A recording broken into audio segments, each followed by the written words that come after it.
Stephen. Andrew. Do you fancy spending a quiet night inside 3x3? Absolutely.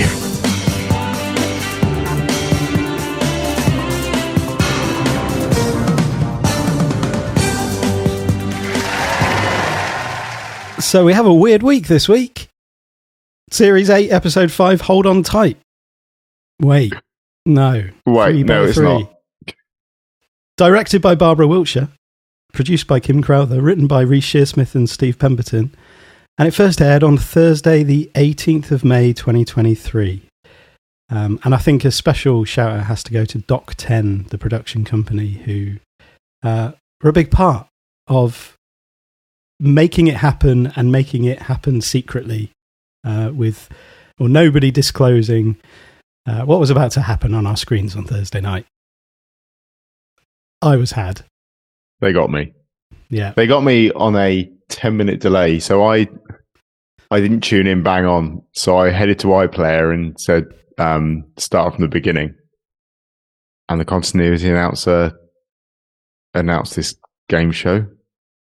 And I figured iPlayer must be playing BBC One for some reason. Yeah. What's going on? Went back in again. Lee Mack was still on my screen. Went back out. Found the other remote. Headed to live television. No, it is a game show on. Went back to iPlayer to start from the beginning again. 3x3. Oh. 3x3 is 9, isn't it? The penny dropped. Yes. I was really tired on Thursday night, so I went to bed and I thought I'm gonna watch Inside Number 9 and hopefully stay awake. Turn it on, and then the continuity announcer said, there's a change to our scheduled episode, which it sounded slightly weird. It was weirdly worded, but it was not enough to make me think, oh, that means this is still an episode of Inside Number 9. Because it was like the pilot of this, quiz show hosted by Lee Mack. And I just thought it was so well done that I was like, what is this doing? And why is this on at 10 o'clock at night? I know. Absolutely ridiculous. This is a really weird time to start a new quiz show. I turned it off and then I was like, wait a second. It's 3x3. Oh, they've done it again, haven't they? And then went back. Because the thing is, with the Oakwoods, when they were introduced, because I was watching long enough to see them introduced, and I just thought, they're a bit odd. They're kind of quite wooden and not very natural.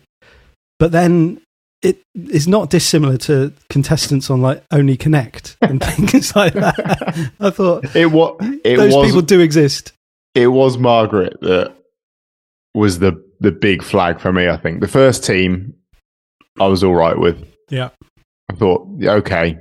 Some of it was a bit stilted on reflection, but it was Margaret that got me. I thought okay, something definitely up here. Yeah. And then it reverted back to the weird 3. Yeah, the odd 3, the thruple. The big wins. I think, again, it was incredible acting on their part. Like, it's, and Lee Mack as well, like, huge kudos to his, like, it was so real. He was playing game show Lee Mack, wasn't he? Like, there was nothing to suggest from his end that there was anything up at all. No. And so I think we've got to approach this episode from two perspectives. There's the event of that live experience, which, can't be replicated again. You had to be, and wonderful use of live TV, like with Deadline, again, in a world where we've got like on-demand TV all the time, on-demand entertainment. Like there's an actual use of the live format, which was so well done. And then there's the other side of it, which is the episode itself. So we'll kind of look at both aspects, I reckon. But let's start with the event. It's interesting. I don't think that there are many. It's not just there aren't many writers that could pull it off. There aren't many TV programs in general that I think command the simultaneous viewers as it goes out live that I think this does. I know we're slightly skewed in our way we see it, but it does seem like you get 6 little events every time there's a series of Inside Number 9 where enough people tune into it as it airs because they want to be in on it in a way that you don't with most programming these days. Yeah. And so I think they recognize that they're in a quite a privileged position that they can pull something like this because they've got enough eyes on it at the same time. And as much as they dislike the social media aspect of things most of the time, I think this is where they really are able to tap into that and exploit it. I suppose there's the aspect of not wanting to know spoilers, not wanting to hear anything about the episodes. So you want to tune in and watch it live so that you have that experience. And I think there is something about, watching TV at the same time as everybody else is experiencing it for the first time, which is quite a nice feeling. I really enjoy that.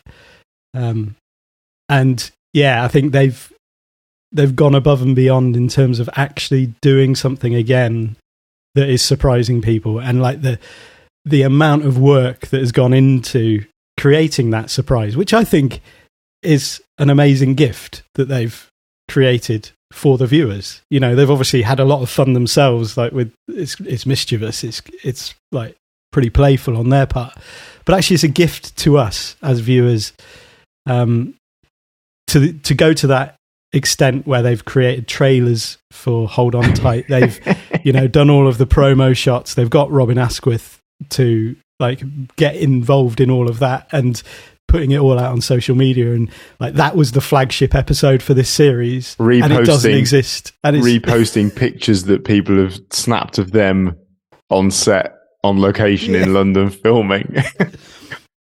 It's fun. That is all really, really fun. And I've been really struck by some of the reactions people have had. Certainly the immediate reactions, where it's like, you haven't had time to process this. So there is a reason why this series does not involve us doing what we did that a couple of series back where we were doing immediate reactions.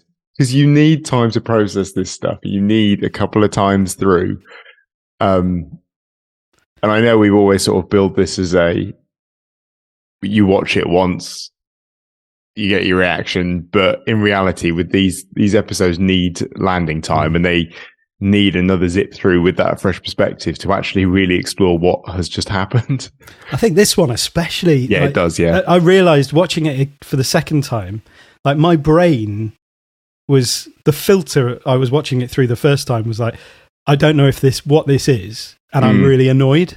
Like that, this is. You've got your guard up, haven't you? Yeah, and you're like, I resent Lee Mack for stealing my. I'm going to be, and if I've got an inkling this might be an Inside Number 9, and it turns out not to be, I'm going to be really angry. Yeah. And yeah, some of the reactions, just kind of seeing people just like, I was really, really looking forward to an On the Buses spoof, and like, where is it? Like, you were essentially like that thing that Reese really hates, that entitlement of viewers to, like he talks about the, Simon Says, and that like that coming from the what you call it, Game of Thrones, where the people I think did like a crowd funding thing to create a different ending. It didn't like the one they got. He just finds that so funny, but also so infuriating as a creator, where it's like, you're making these things, they are what they are, like, as the viewer, just relax and enjoy it. And I think they're just playing on that so much. I'm seeing a lot of suggestion that it might still be coming. Some people have twigged that at the end of this series, the following week, BBC's currently listing Mr. King to be shown again. Oh, is it? Which is, it's weird to jump into re-showing an old series from episode 2, I think it was. So is that's surely that's just them trolling again? Well, I'm also hearing that this joke went far enough that the BBC were also showing on Thursday night the classic movie Summer Holiday, where they all head off on a bus. I don't know if they've managed to create this whole evening of trolling their audience across the BBC, but that episode doesn't exist. Stop. I'm going to say I really hope that episode doesn't exist, because I'm going to be gutted if it does. Not that I'm entitled. I don't think I should feel that I'm acting entitled to say I'm going to be angry if something does exist. I think only on the part of the fact that people are so entitled or feeling so aggrieved the fact that episode wasn't aired. You'd be giving I really in. hope that yeah, exactly. It's like giving a toddler something like that. They've, you've stood strong and you've been like, no, you're not having that. You're not having that. Oh, I'll give it to them like this afternoon. They're angry. So, yeah. Reese, they're angry. Should we give them? We better add. Yeah. We're going to make a scene otherwise. So I wasn't attached to the idea of an On the Buses. I've never really watched On the Buses, and from what I gather, it's a comedy anyway. Like Spoofing a comedy is a funny move. Yeah, it just doesn't. Can you imagine making a spoof of Airplane? Yeah, exactly. And yeah, it's one of the things I noted and always note is people's reactions in terms of when people feel duped. And one of the things that I really love is the fact that I was duped, and it feels like Reese and Steve, you've succeeded there somehow, even though you've got form doing this. Like I was gone for 10 minutes. Like that was. But the ridiculous thing is, you were duped by a TV program being shown at the time it was scheduled to be shown, as it has been for the last few weeks, and you knew was coming. Yeah. But you thought, no, it's not being shown. It turned out it was, and that was the dupe. Yeah. That's the ridiculous thing. Yeah. But I think genius. Yeah. Like fair play to them. Like they really succeeded in doing what they wanted to do. And yeah, some of those reactions are, well, it was obvious, wasn't it? Like right from the start, I knew exactly what was going on. So yeah. And maybe you did. Great. Like, shut up. And then there's the people. Well, it was shit anyway. It was an awful episode. I can't believe like the buses one would have been so much better. The one that doesn't exist. Yeah, the one that doesn't exist. And then I think I like people who are just like, yeah, fair enough. You got me. Well done. Good work. And mainly because that's your reaction. Well, I just like people who are a bit more like that generally. They're more attractive to me. Yeah, and then the people that go onto social media and be like looking for people who are like, what is this? I don't understand. What's this game? I think if you multiply 3 by 3 together, what do you get? All right, Dad. Yeah, but it was great. It's a good event to have experienced. I'm glad. Do you have a synopsis? Well, I said we weren't going to do this again, but my conversation with ChatGPT was weird enough to warrant sharing, I think. So I asked it for a synopsis of the Inside Number 9 episode 3 by 3. And it said, I'm sorry, but as of my knowledge, cut off in September 2021, hasn't stopped at any other time, there is no episode of Inside Number 9 titled 3 by 3. Inside Number 9 is a British anthology television series, blah, blah, blah, blah, blah, and gives me a load of stuff there. Then I reframed my question very slightly, and it said, I apologise for the confusion in my previous response. I've now obtained information about the Inside Number 9 episode titled 3 by 3 for you. Please note that the following synopsis contains potential spoilers. Here's a spoiler. It doesn't. 3 by 3 is the 5th episode of the 3rd series of Inside Number 9. It follows the story of 4 friends who have gathered to take part in an evening of board games. The friends, Rebecca, Tom, Patrick, and Angela, incredibly specific, by the way, have been meeting up regularly for game nights for many years. During this particular game night, they decide to play a mysterious and unconventional board game called 3 by 3. As they start playing, they quickly realise the game has a sinister twist. The rules and consequences become much more twisted and dangerous with each turn. As the game progresses, tensions rise and secrets and betrayals among the friends are revealed. They find themselves trapped in a cycle of escalating horror, and the boundaries between the game and reality blur. The group must confront their past actions and face the consequences of their decisions in order to escape the game's deadly grip. 3x3 explores themes of friendship, trust, and the consequences of one's actions. It delves into the dark and unpredictable nature of games and the lengths people will go to survive. The episode showcases the signature blend of suspense, dark humour, and unexpected twists that Inside Number 9 is known for. Please note that the episode might have additional layers and surprises that are best experienced by watching it yourself, or by listening to the Inside A Quiet Night. And I screwed up the title of our own podcast. Yes. You don't say it very often. No, I don't. So there you go. That's Jumanji. That's quite weird, because I asked for a synopsis for Hold On Tight, and it's about a close group of friends who gather for their regular game night. Is it really? Yeah. Things take a sinister turn when they play a new board game that begins to unveil their deepest secrets and test the bonds of their friendship. So there's something there, something somewhere that is... What? I don't know. It's very odd. Yeah, it explores trust, guilt, and the psychological impact of a game that pushes its players to confront their fears and confrontations in a confined setting. We've asked it for 2 different episode titles, and it's given us the same episode. Yeah. Yeah. That doesn't exist. Doesn't exist. Like Very Hold On strange. Tight. Yes. Incredible. This was just a game show, wasn't it? the synopsis is a game show. A standard fare, BBC, early evening, weirdly being shown at 10 o'clock at night, game show hosted by Lee Mack, where 3 teams of 3 contestants battle it out for a big cash prize. Hello, I'm Lee Mack, and welcome to 3x3, the brand new quiz show that gives 3 teams of 3 people 3 chances to win a big money prize. Well, I say big money. This is the BBC. In fact, if the set doesn't fall down, we'll be happy.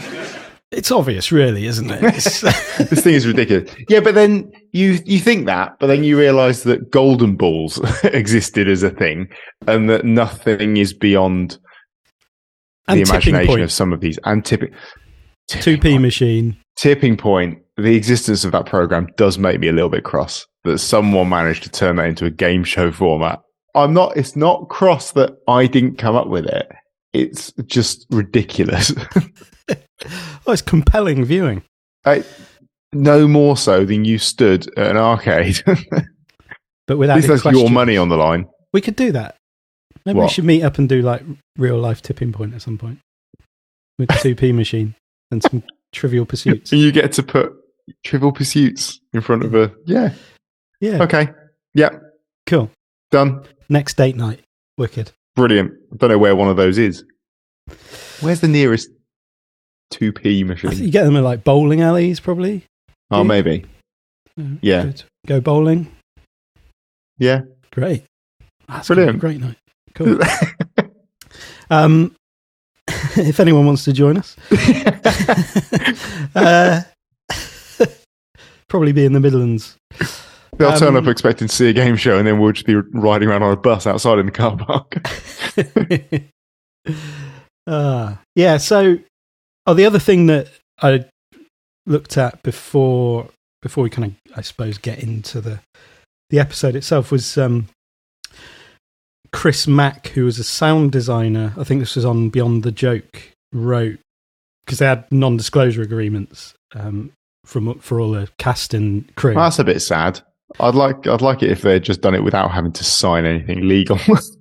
I mean, feels a bit brutal. Apparently the NDA had the phrase, "Disclosure of the true nature of this episode will result in termination." Please note, it did not say this will result in termination of your contract, just termination. Wow. Okay. There were layers and layers of deception.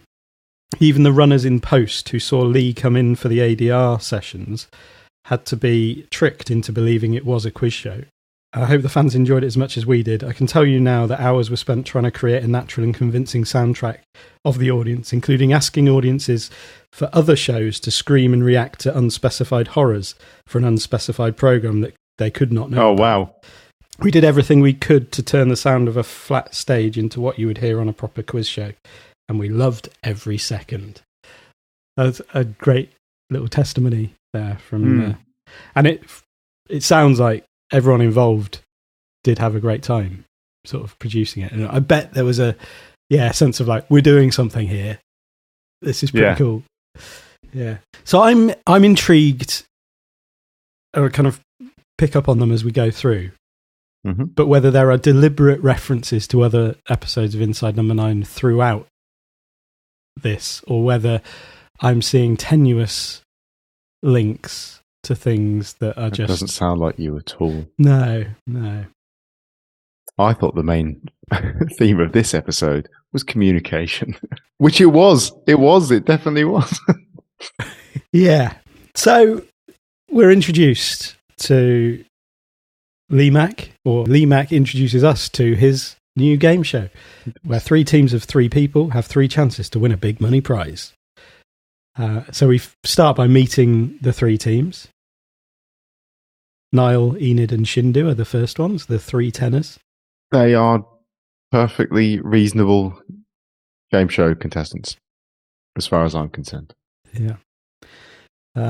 Who all know each other from a come and sing choir. It's not a Welsh word.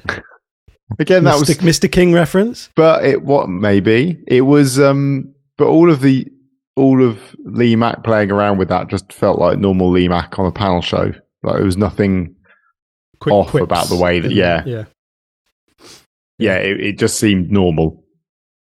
Not great, but normal. Yeah, just light entertainment. Yes. Yeah, silly little puns and yeah. Then we meet the Oakwoods, which is where things take a bit of a turn to... Hold on a second.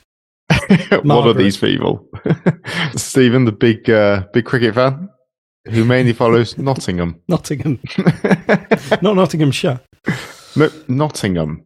And Catherine, who's about to start an online degree. Yeah, in applied neuroscience.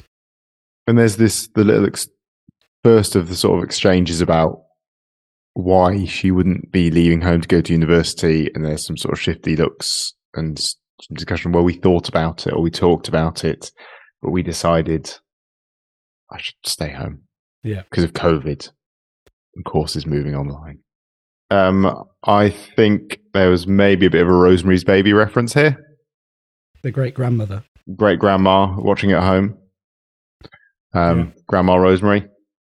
I think there's a link as well to Carrie, where the great-grandmother of Carrie has telekinetic psychic powers as well. Okay. So I think there's layers of the references there. And a reference to Mother's Ruin, of course, when Margaret talks about actually they like to have fun as well as doing R&D of new medical protocols. They like doing quizzes and board games. And then Lee Mack says something about it's reassuring to know that our scientific people are playing Trivial Pursuits. And there's a definite S on the end of Trivial Pursuits. I think you're looking for things. No, I heard it. And Margaret, clinical trials manager. I feel clever just saying it. What does that involve? It's basically research and development of new medical protocols. Okay. But we like to have fun as well, doing quizzes and board games and things like that. It's nice to know that our important scientists are at work playing Scrabble and Trivial Pursuits. That's very reassuring to know. And then we leave the Oakwoods with their imaginative name and meet our last 3. Quiztopher. Big wins. Great. And again, they're weird, but not too weird. Yeah. And it feels like they're the sort of people that are put on a game show because there's the opportunity to have fun there. And for the host to play off things and make silly quips about love triangles and things like that. It doesn't feel like there's anything up with them particularly. Mm-hmm. Well, you do start to wonder with some of their answers later, but I don't think they were in control of those answers. I don't think that was all them. No. And they all know each other from a recruitment company in Farnham. Maybe an Empty Orchestra reference here for the work colleagues who are all in weird love triangles. And it's a weird one to create that scenario for what are really fairly inconsequential characters. Like, they didn't need that weird backstory, but it made for some fun jokes for Lee Mack to run with. But it wasn't needed. No. Is that just something they thought would be funny if a team of people on a game show had all been out with each other at some point? I think in some ways it's those parts of a game show where you're getting to know the contestants, and it's like, what's too much to say? What's inappropriate? What do we not need to know about? Yeah. And it's like crossing that line. And I love that kind of thing. And obviously Margaret and Stephen were kind of the opposite end. Yeah. Certainly Stephen, like, he likes cricket. That's all I can say about it. That's the only thing about Stephen is he likes cricket. And he doesn't really like cricket. He loves Nottingham. just Nottingham. Yeah. Now, because I'm in a generous mood, I'm going to start off by giving each team £300. In the first part of this round, each team will be playing as individuals. Get a question right, and we'll add another 100 to their kitty. However, get it wrong, and they'll lose 100 and be frozen out of the game. Their teammates will then have to choose whether to buy them back using their hard-won cash or send them home with their tail between their legs. So let's play Three's a Crowd. So round one, Three's a Crowd. I did wonder if we were about to get a theme running through all of the answers. Question 1, Eurovision winner, Sandy Shaw. Question 2, God of the Ocean, Poseidon. Is this all going to be about the sea? What's the Cuba at 64? No, it's not. That was weird because that was just a very wrong answer. That's a complete misunderstanding of what a Cuba is. Unless she just doesn't know. Stab it it was, out, I don't know how early, as you go through this again, how early Catherine's messing around. Right, yeah. If she's messing around right from the off, or that's just a wrong answer. I don't know. Because there isn't an obvious thing, but when you go back again, you think, did she plant that? Yeah, that's a good question. Yeah. I know she's doing, because after that, Lee asks the Oakwoods about their name, says who came up with the name. And then Margaret says, no, it wasn't, without anybody having said anything. So she's obviously, Catherine said it was you. Like, oh, okay. Yeah, I think telepathically. And then she's reacted out loud. So I think there's that first sign of, something's up. Communication. It's all about communication. It is time for the Oakwoods. Who came up with that imaginative team name? No, it wasn't.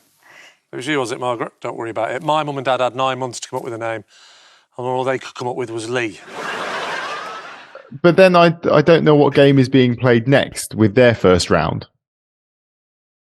So, small estate. Catherine's sort of looking intensely.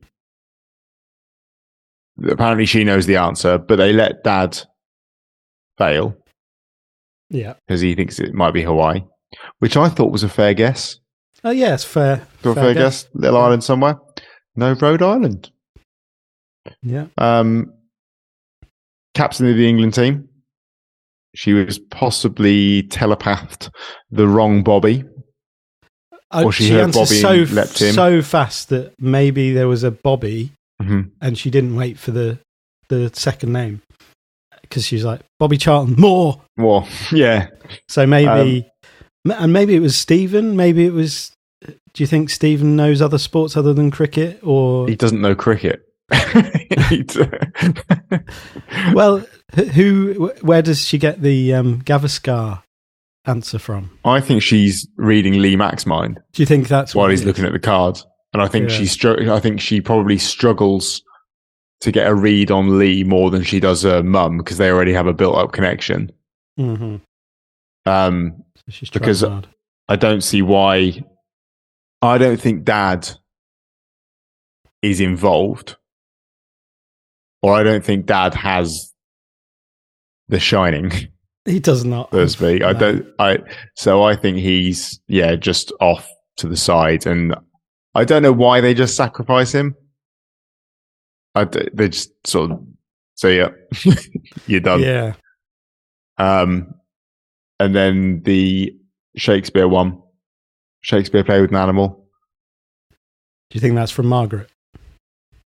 Because Catherine doesn't. I don't know. She's Again, slow to answer, isn't she? But she is. But again, is that her just trying to get it out of Lee? Maybe, yeah. Because he's got the answers written down in front of him. So is she? I have to say, I was enjoying playing along with this quiz show at this point. Yeah, I mean, I love it. That's what. Like, I didn't have much of a problem. Once I was like, okay, we're watching a quiz show. I mean, yeah, okay. I got Poseidon. I got 4. I got Bobby Moore. Yeah. And I got Taming of the Shrew. I was doing all right so far. Yeah. Oh, good. Well done. I didn't get the state. No, neither did I. Yeah. And then Bella, Slumdog Millionaire, Danny Boyle. Boyle. Yeah. District Line. Do you know District Line? I did know District Line. Yeah. Well done. I did not know Queen Victoria, though. No. I thought it was earlier than that. I thought it would have been earlier than... Yeah. But no. There was almost a little bit of misdirection here as to who the fishy stuff was coming from when she said, I'm just going to guess Queen Victoria, and nailed it. I don't think you should ever start any assertion of anything with it's just a guess. I think that's a terrible idea. Yeah, own it. Yeah, didn't need it. Oh, I don't know. Queen Victoria? I think I'm trying to remember at what point I was like, this is something sinister this is an episode of, this is Inside. It was, I think it was the Witchfinder General answer for me.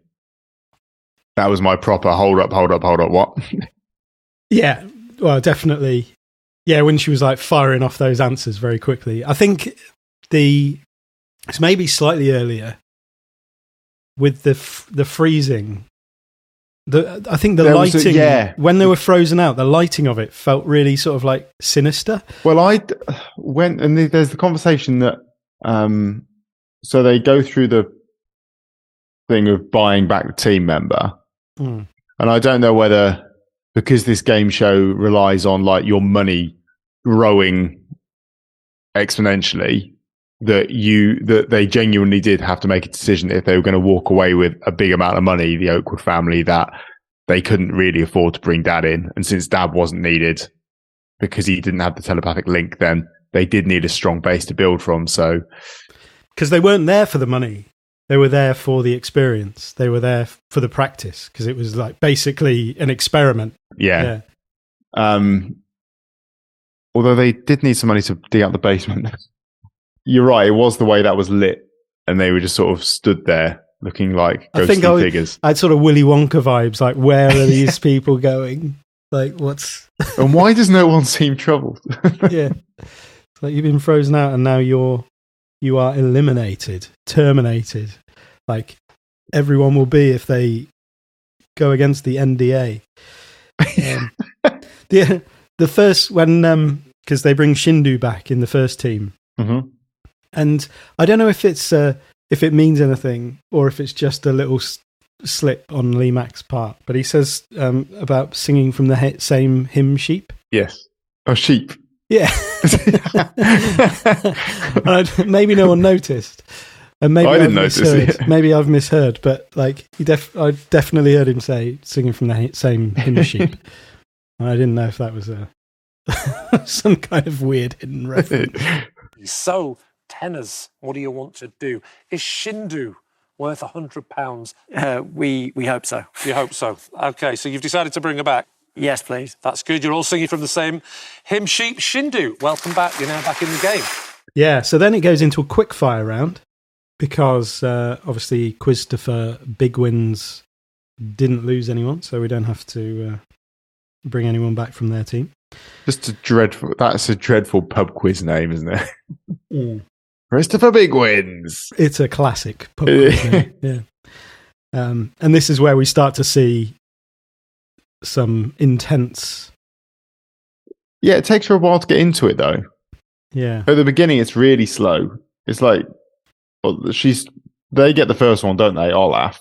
But then Big Wins start going for it. Yeah, well, there's the snooker one is the second one. Pink ball.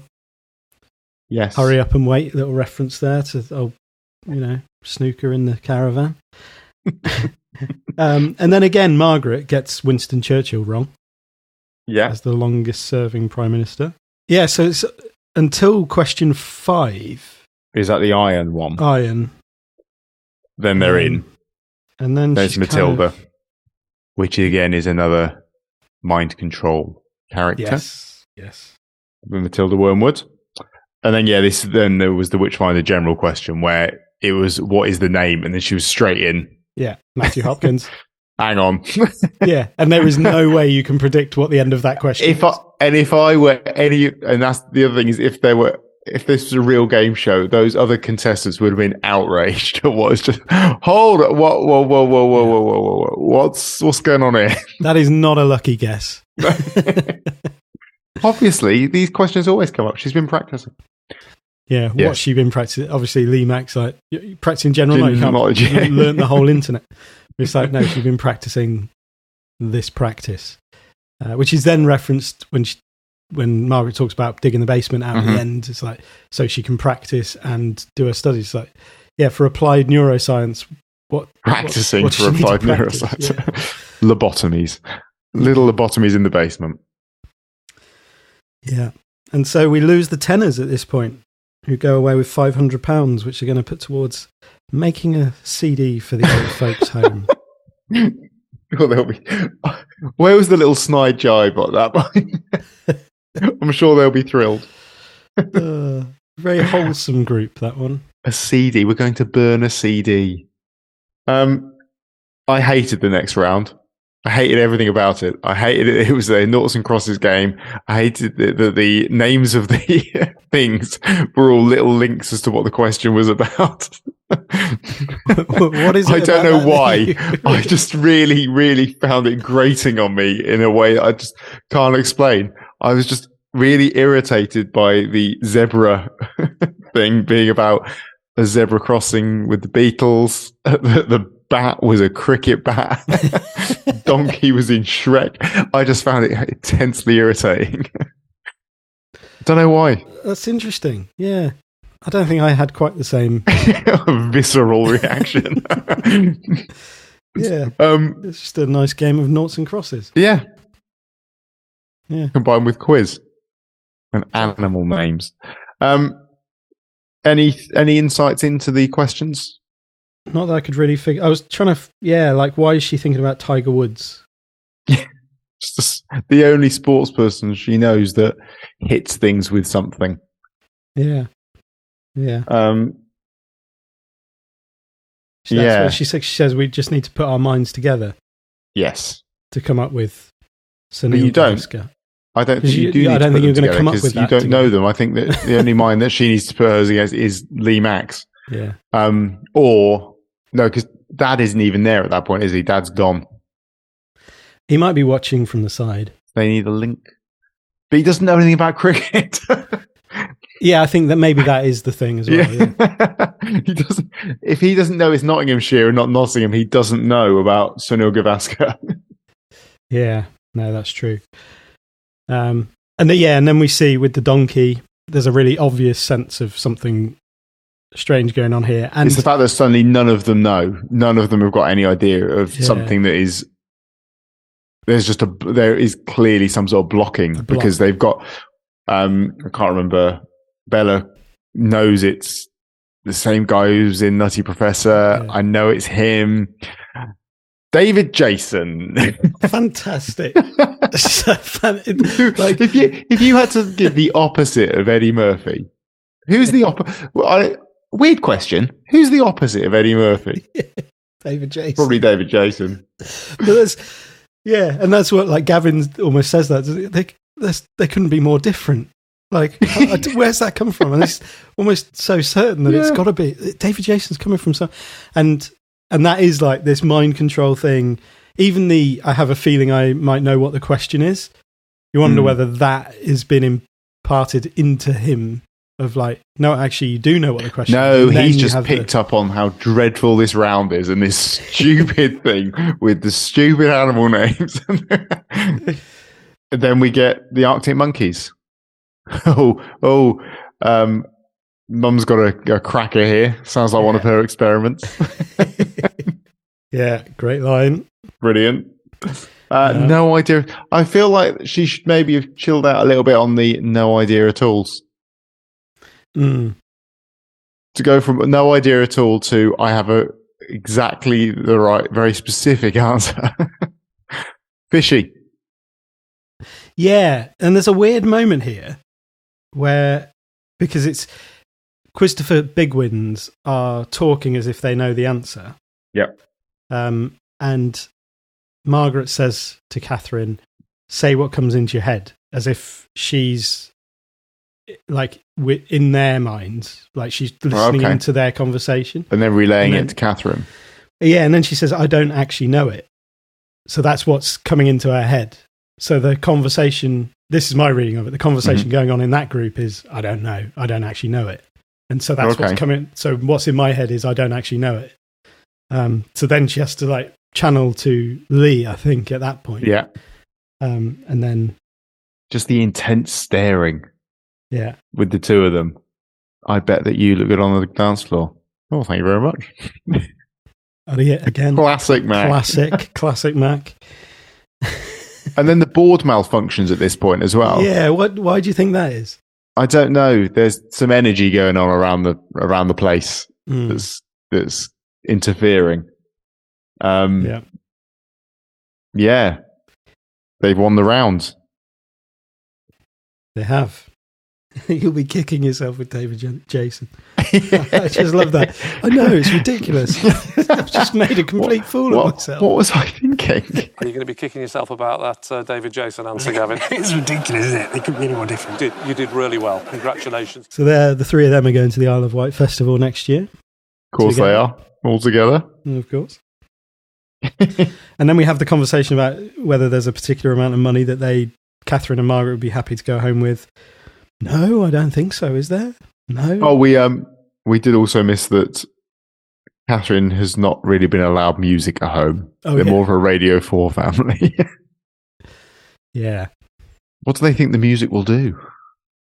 That's just that's the classic trope, isn't it? Of the controlling parents. Yeah. You don't want to let them listen to music. They'll find messages and rebel. Yeah. So there's no particular amount of money. It's just the experience, really. Taking it out on the road, the stuff that they've been putting into practice at home, taking it on tour, seeing how it works under lights and under pressure. Oh, it works. It works spectacularly well. Yeah. Margaret in the booth. 3 blind twice. Terrible. Really bad, but great. This game show has now gone to 1 team of 2 rather than 3 teams of 3. Very little 9 left in this at this point. Anything you want to get off your chest while she's in there? Oh, God, she's actually thinking about it. She was. Because she's a prisoner in her home with her mum running experiments on her. There's some Stranger Things. It's very Stranger Things, yeah. She's a Matthew Modine, isn't she? And the who's the one in series 1 who is a woman that looks? Oh yeah, the one who seems to sort of be in charge of the security services and stuff. Yeah, who does all the intercepting of phone calls and that kind of thing. Mm-hmm. Yeah, her. Yeah, a bit of that vibe going on. So we get into the questions here. The first one, the longest river in Europe for £4,500. Did not know this. I didn't know that. I went Danube. Did you? I was wrong. I was thinking about the River Lem to start with, but it's not that long. It's not even the longest one in Warwickshire. That's how wrong you were. I was really wrong. No, it probably is. Well, the Avon's probably longer.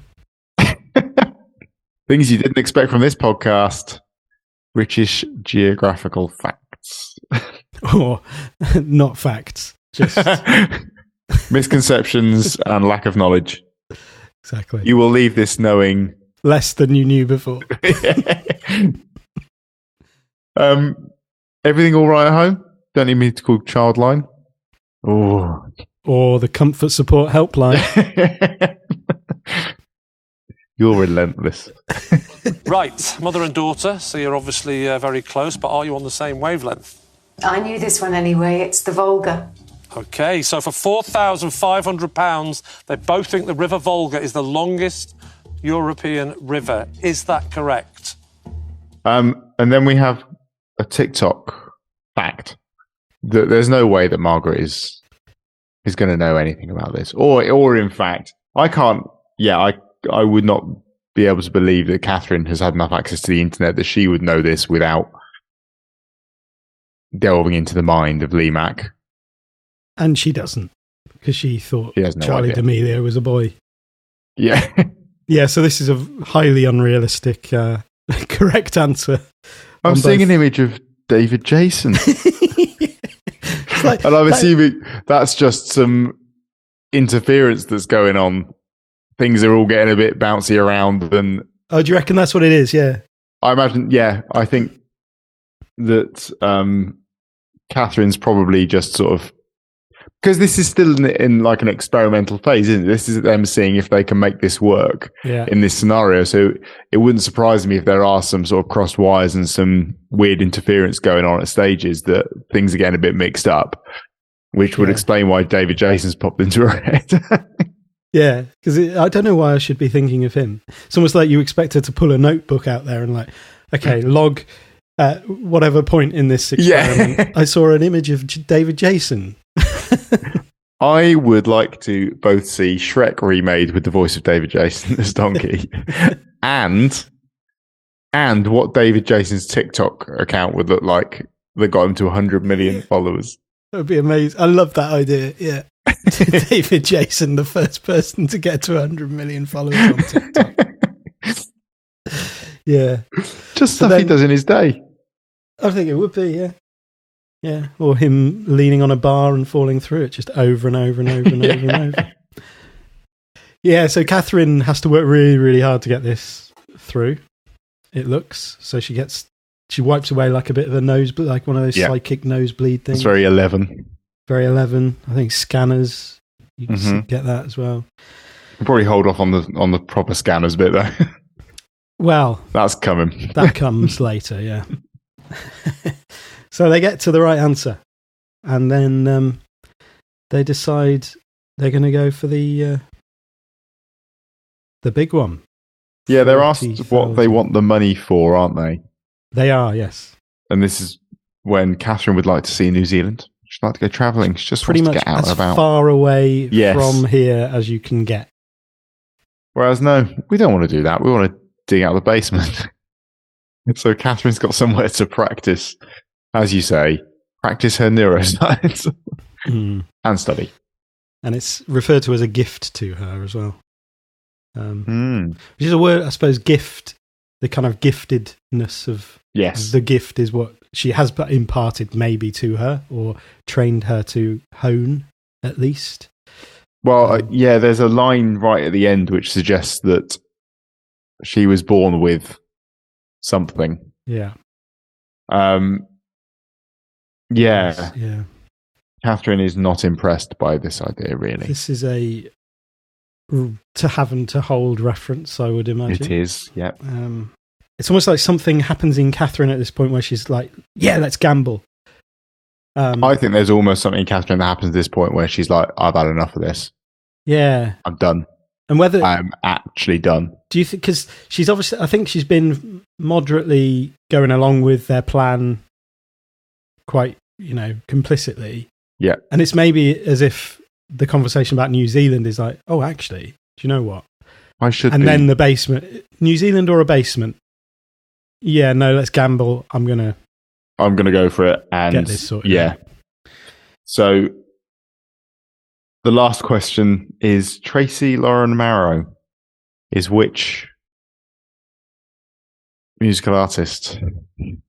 I had no idea. Did you know that? I did not know that Ice-T was actually called Tracy. And she does a good job of Egghead style sort of getting the logical narrowing down to the right answer. Starts with a T, so Ice-T. Well, it wouldn't surprise me if they had spent some time watching game shows, because I don't expect that they would generally, as a family, spend a lot of time watching this kind of television. So to get some read on how they should maybe behave, they probably sat and watched a bit of Eggheads. Well, I'm thinking of the name Tracy, which could be male or female. Tracy starts with a T, so I'm going to say Ice-T. Okay, so that's your answer? Yes. Let's see if Margaret agrees. Margaret does not get the correct answer from Catherine. I think that Catherine might just be delivering a bunch of abuse telepathically. Yeah. Which is interpreted as the rapper's name, Burq. Which maybe, along with watching Eggheads and Pointless and other quiz shows, they've watched The Day Today. Yeah. Catherine's just scoured the internet in her head for fun. She's practiced the entire internet. Yeah. So. Yeah. And then the Margaret, and you knew this, did you? So, yeah. Yes, I did. He's still going away with £1,500, which is a one-way ticket to New Zealand. Yep. Over Margaret's dead body. Yeah. Yes, pretty much. Literally, yes. Yeah, I think this is the point where Catherine has had enough. Catherine will be going her own way from this point on. I don't know how you would convict for that murder. No, it'd be difficult. You probably have to go into their house and find all the documents of the experiments that they've been doing, perhaps. But I would imagine Margaret has covered her tracks quite well, because it doesn't seem like. And this is where board stuff. Margaret says something about, I should have killed you when I had the chance or something. I think the doctors were right. I should have destroyed you when you were born. And at that moment, her head explodes. I mean, she's not wrong. If she hadn't wanted to have her head exploded. Yeah. So then, I guess the question there is, has Margaret kind of created or like deliberately honed and nurtured this? And actually, yeah, is it Margaret's tried a bit like Dexter's dad has sort of used this part of her for good or for some sort of purpose, maybe not for good, for winning game shows or something. Or like in Stranger Things, spying on the Soviets. Yeah, to try and channel it in a productive way. Whereas without that, maybe it's just going to go completely wild. I suppose like Carrie style. Yeah. Destructive. Unleash shit. But then Carrie, she kills her mum as well, doesn't she? I think. Yeah, I think so. So, yeah, nice little parallels. And the names are because Margaret is Carrie's mum in Carrie. They're the names as well. So the question I just thought was like, what are Margaret's ultimate intentions? Like, what was this all about? The pursuit of the higher truth in science. Do you think she's driven by being a scientist? I think so. Yeah. Yeah. But it becomes a bit more of a control thing, I guess, though, as well. She enjoys controlling this young person and keeping her in a basement as her little research guinea pig. Well, it is like the clinical. Everything is clinical, isn't it? In terms of like very precise, nothing should happen that isn't like part of the experiment that hasn't been decided. Okay, this is how we're going to do this. This is the way that we'll set this up. And if it goes differently, then the experiment's ruined. Because we can't keep going on game shows and doing this. We just can't. Why did they choose 3x3? They could have gone on Who Wants to Be a Millionaire and coughed. Spend the whole thing just coughing. My favourite Who Wants to Be a Millionaire moment, Jeremy Clarkson. Have you seen that? No. Where I think the question is, what sort of animal is an ibex? Okay. And the guy says, does he say it's a deer? It's like the multiple choice. Mm-hmm. And Jeremy Clarkson's like, I don't even need to look at the right answer to say, and this was like high stakes, like £32,000 or something, that you've just won £32,000, and the thing comes through and it's like, goat. I will slightly hesitantly go deer, final answer. And you know, so you don't. I'm not even going to look at the screen. That's the correct answer.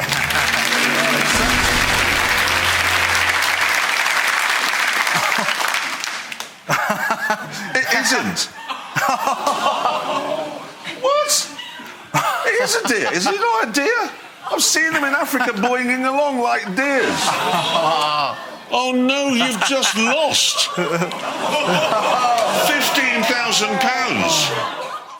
I'd have been torn between goat and deer, but I'm definitely not surprised to hear that it's a goat. So yeah, the head explodes, and then you get that nice running around as everyone starts panicking on the stage. It's like in Devil of Christmas, where it suddenly sort of pans back, and you're very aware that you're now on a set, and there are people running around terrified that someone's head's just exploded in a box. Yeah, and it's no longer about you being entertained as the audience. It's like suddenly you're just a bystander of this thing that's horrific going on in front of you. And it was at this point that I think I really realised that this was the episode of Inside Number 9. This is the thing that I'm really fascinated by. Casual TV viewers who flicked on a nice Lee Mack quiz show there's a Lee Mack quiz show on BBC Two. There must have been at least 3 people. So I'm going to go through at least 3. I imagine there were. This was the goriest, most bloody episode of a game show I've ever seen. It made me throw up. I would love to know. I bet there are people who have complained. You think there's some Ofcom complaints? Yeah, I reckon. Going back to the event thing, like on TV guides and things, all of those were manipulated so that it wasn't Inside Number 9 that was showing as being broadcast, weren't they? Everything was showing that this was 3x3. Yeah, there was nothing to indicate that it was Inside Number 9. Except for where it said in the information box that some people looked at that said contains adult themes or adult but I scenes. thought that was just like maybe the fact that you had the thruple. I was like, that's probably them. Maybe more sort of, I understand. More detail than you get on on Pointless sometimes, I would say. Yeah, that's that. No problem. I'm glad that you feel that was what that was referring to. Yeah. I wouldn't have thought, that must mean someone's head's going to explode. No, you're right. You are right. That is very true. Hair. Yeah. Hair flashes up on the screen as the mayhem takes hold. It does. It makes you wonder. Is it like it was in the episode? What was the name of that episode? Tempting Fate. Tempting Fate. Maybe the hair is running through all of this still. Fuck you. Sorry? I think the answer is fuck you. F-U-R-Q. Final answer. Fuck you. Well, I have to tell you now that Catherine gave me a different answer, so I'm afraid you will not be going home with your jackpot tonight. The more I've watched it, because I've seen it 3 times now, because my initial thought was that all that is an event. And it's probably not an episode I'm ever going to really watch again. Then I watched it the second time. I was like, there's a lot more in this than I think I gave it credit for. And then the more I've watched it, the third time I was like, yeah, actually, I could see myself watching this quite a lot. This is rapidly becoming, it's up there. And I don't know if that is just the emotion of the event part maybe. of it. I'll ask you again. Yeah. It'll be interesting to see how we'll come back round to it eventually. How it stands the test of time, yeah. Yeah, but fair play. And I'm glad I think they've really put something into Series 8 that is, there's an anchor there that, makes it significant. Yeah, that was the series with the game show one. Yeah. That fooled everyone. Yeah, that series. Love it. Yeah. So let us know what you think ahead of our series wrap up, which may be in 2 weeks' time, isn't it? Yeah. Unless Mr. King is not Mr. King and it is hold on tight. In which case it'll be 3 weeks' time. But yeah, do get in touch. Where we will be recording an incredibly angry episode about giving in to crying toddlers. Yeah. I'm not even going to dignify this episode with a podcast about it. I'm just going to rant about how people shouldn't give in to demand. If you cry long enough about the fact, turns out if you shout loud enough about something, you finally get what you want. Is that what we want to teach our children? Is that what we want? How we want to live as a society? Is it, Reese? Is it, Steve? So there's a little trailer for that episode. Cool. All right, yeah. Get in touch via email, aquietnightinside09@gmail.com, or via Twitter @AQNIN9. All right. Well, speak to you next week. Bye-bye. Bye. Well, that's all we've got time for this week on 3x3. Thanks to all our fantastic threesomes. Catherine, come and join me. Sadly, the Oakwood family didn't manage to win the drop pot tonight, but join us next week when we... Get the producers out here.